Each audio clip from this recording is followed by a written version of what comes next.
Yes, this is going to be a list of the best cities to live in for people who work in the finance industry. However, there's an important caveat. This list was constructed and the cities were ranked by looking at not just the amount of income you can earn while working in the finance field, but also the cost of living in those areas. You'll see the calculation that was done a little bit later in the video, and the determining factor for the list is the spread between the average income earned versus the average cost of living as measured by the price of housing in that city. So let's get some of these out of the way right now. We are not going to be talking about New York City, London, Hong Kong, or any other metropolis like that. Of course, these cities offer probably the highest quantity of finance jobs and also very high paying finance jobs, but the cost of living in these areas is also equally as high, so the spread between what you earn versus what you pay to live there isn't all that attractive. Most of the data to calculate that spread was pulled from a study that was done pretty recently from LinkedIn and Zillow. So we're going to review the data that LinkedIn and Zillow put together, and also I'll offer some quantitative factors about each of these cities, at least the ones I'm familiar with. Here are the details on that data set. It's a pretty easy calculation, but it's basically just comparing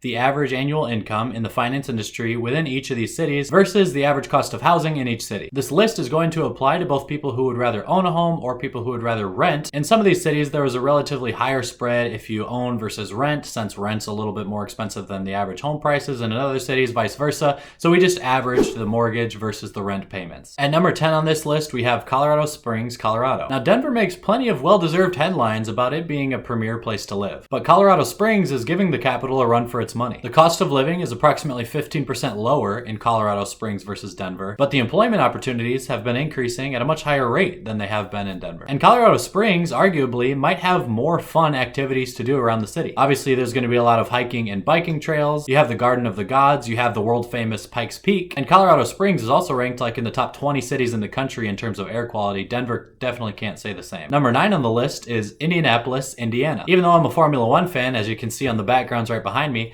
I have to admit that Indianapolis is the home to the greatest spectacle in motorsports on the entire planet. Just the Indy 500 alone is reason enough to quit your job in the high-rise in Chicago and move to Indianapolis. It has a slightly better income to expense spread than Colorado Springs, but it's basically tied. Really, the opportunity for employment there versus the cost of living is something cool. Number 8 on the list is Columbus, Ohio, still in the Midwest, and it might sound surprising to you since Ohio is probably one of the worst places on planet Earth. But Columbus is very different from the rest of Ohio. I think it's either 50 or 100 people per day on average throughout the year are moving to Columbus, Ohio right now. There are tons of job opportunities in Columbus in finance and e-commerce. You've probably heard of Central Park in New York City. Well, Columbus basically has like 5 or 6 or 7 or 8 different central parks of its own, all connected to each other via paths and rivers and canals. Even though it's flat terrain, there's not a lot of hiking to do. It makes for a really cool outdoor experience. Number 7 on the list is Syracuse, New York. Syracuse is here for a pretty important reason, and it's not because there are all that many exciting things to do in that area. But with New York City obviously being the financial hub of the world, it's nice to have a city on this list that's relatively close to New York. You can source a lot of business from people living and working in New York City. So even though Syracuse itself doesn't have the biggest population or nearly the biggest population on just this list of 10 cities even, it could potentially offer the biggest opportunity set of all the cities on this list, with Wall Street not too far away. Number 6 is Tampa. Tampa lies within the state of Florida, and Florida does not charge any state income tax. Obviously, you're gonna have a ton of sunshine. You know the cost of living is at least okay because the spread is good enough to put it on this list, but even relative to the other more popular cities in Florida, Tampa has a very low cost of living. There are almost like 100 colleges and universities in the Tampa area, so if you wanted to do anything relative to academics in the finance field, this could be a good place to go for that too. Both Raymond James and Citigroup are headquartered in Tampa. If you wanted to do something corporate, there's gonna be some opportunities there. There's a lot of arts and culture and all that type of stuff too, but my favorite thing I've ever done in the Tampa area was greyhound dog racing. It's basically like horse racing. They go around in a dirt track. You can place bets on different dogs, but you would not believe how fast these dogs can run in a circle. Now to the top half of our list, we're going to talk about Charlotte, North Carolina. That area between the East Coast and the South, which really is kind of North Carolina and South Carolina, is a really cool region. You get the beaches, but you also get exposure to some of all the 4 seasons and different landscapes. In our chart of median income in the finance industry versus median cost of living in the area, Charlotte's now up to the 0.57 mark, which is getting really competitive. And if you're a college basketball fan, this is probably one of the best areas on planet Earth to live. For what I would consider to be a super huge city, to score well on the spread that we're talking about here with this list,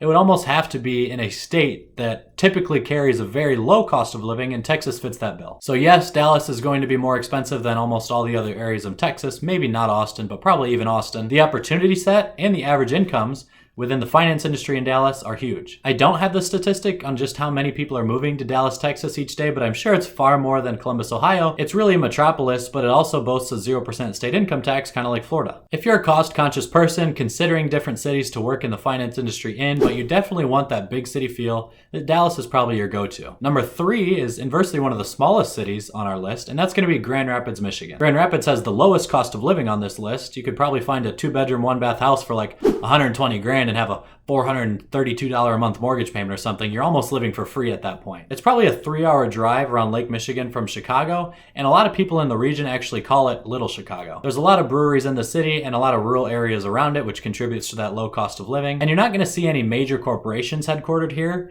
but certainly many opportunities. I have a couple of friends who have worked in private equity and wealth management in this city. Number 2, I'm sort of regrettably listing here. Now, I love the state of Tennessee and country music, but Nashville has just become basically a hub for bachelorette parties, in my opinion. Josh Brown from Ritholtz Wealth Management, or the Compound YouTube channel if you watch him there, was at a conference in Nashville last year, and he was sitting in his hotel room kind of tweeting a thread out on Twitter about how he was looking around the windows of the hotel counting how many cranes were around building skyscrapers in the city right now. I might be wrong, but I think he said he saw 75 or 80 cranes just from the windows of the hotel he was in, putting up other buildings. The rate of growth of job opportunities in Nashville, Tennessee is maybe unlike anything we've seen for a long time, just outside of like New York and Chicago in the 1930s and 1940s. No state income taxes again, tons of great food and music. You're just never going to be able to avoid all the bachelorette parties if you're downtown on a weekend. And finally, coming in at number 1 on the list, the single best city in terms of income in the finance industry versus the cost of living of that city